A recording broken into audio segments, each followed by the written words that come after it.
This is part 2 in my 3-part series. Make sure to watch the other one if you want more context to what's happening, but we're starting after the war arc. Okay. Following Ace's Rengoku arc, Luffy almost joins his brother in the cosplay, until Jinbei saves him. As Jinbei begins running and the Buddha and Blackbeard are fighting, everyone's favorite Yonko. Everyone's favorite Yonko, Shanks, shows up. Shanks stops the war and Luffy ends up on a submarine with Law. Oh yeah, did I mention? Law was there too. Law and Luffy end up going to Amazon Lily, where we reunite with everyone's favorite character, Rayleigh. You know, I thought I put a joke there, but Rayleigh's a dark subject to talk about.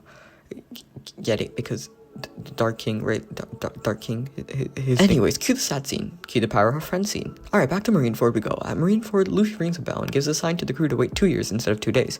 Alright, time skip. We meet again at Sabaody Archipelago, where the crew plays the biggest game of Among Us in all of anime. Zoro chops up a ship, Luffy destroys a pacifista, and Sanji...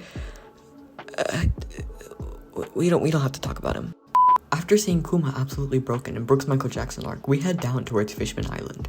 The arc hyped up for so long, so much excitement around it, so many expectations. I can't wait to see who the antagonist and...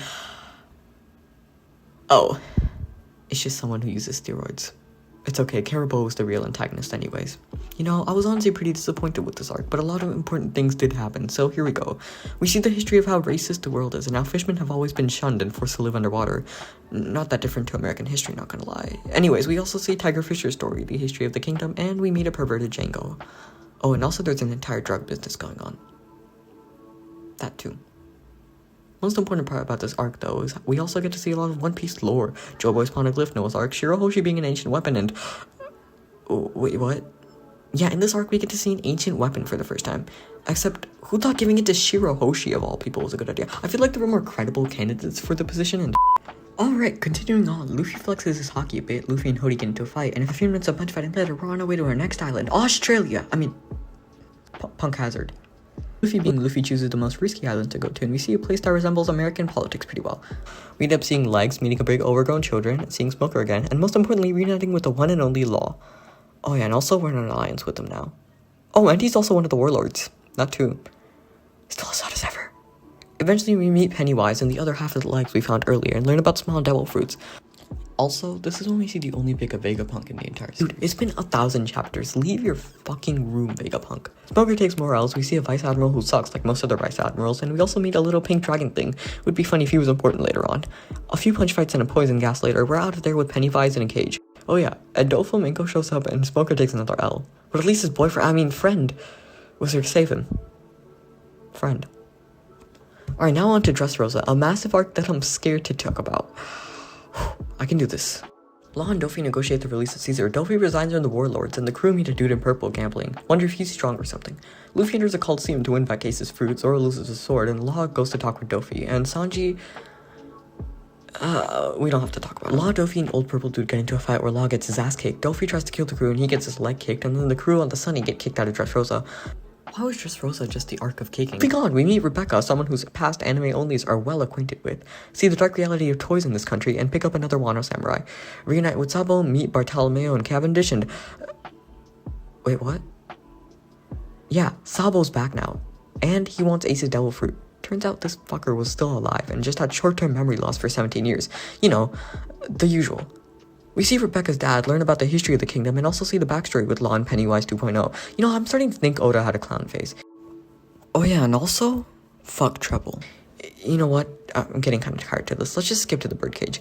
Luffy and Law fight Doflamingo and Bellamy. Oh yeah, that dude's back. We get to see Pika's extremely deep, manly voice.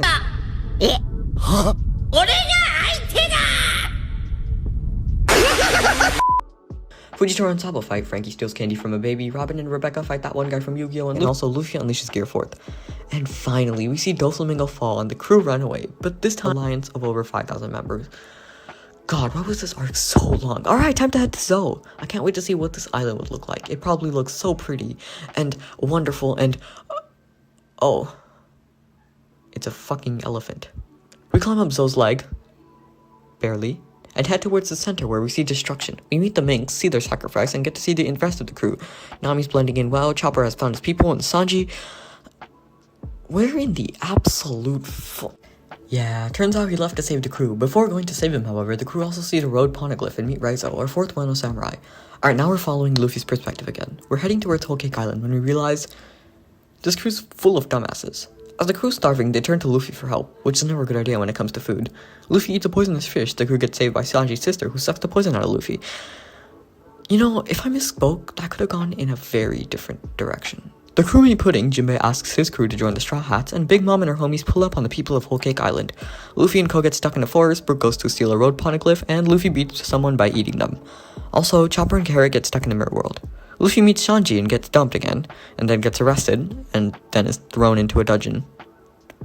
Man, he was not having a good day. We see more of Sanji's family and backstory, see him get betrayed by Pudding, see him get depressed and break down. Man, he was not having a good day. Brook goes down to get the poneglyph but gets captured, and Pedro blows himself up. Man, they were not having a good. Oh yeah, and also, Best Boy Jinbei is there to save Luffy. Again. The crew escape into the mirror world, and the mirror gang save Brook from almost certain death. And this is where we get one of the most heartwarming, tear-jerking reunions in all of One Piece between Sanji and SpongeBob's dad. I mean, Luffy. Sanji and Luffy.